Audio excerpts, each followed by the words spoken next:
Basta kahoy mga idol kay wala kong sunod.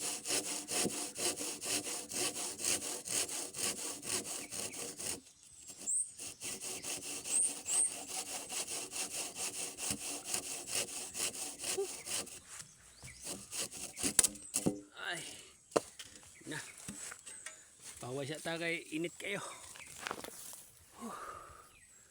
Ubay-ubay naman sa niya itong kuhan nila gabas. So paway siya ta kay nabi ka init.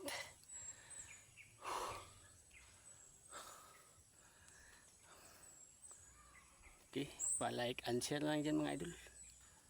O mga ano lang, mahihirap na makarelate nito. Sabi, ang init. Pinapawisan na ako. Thank you for watching mga idol. Please like and share. Hindi mo ma-share no. Mayaman ka kasi.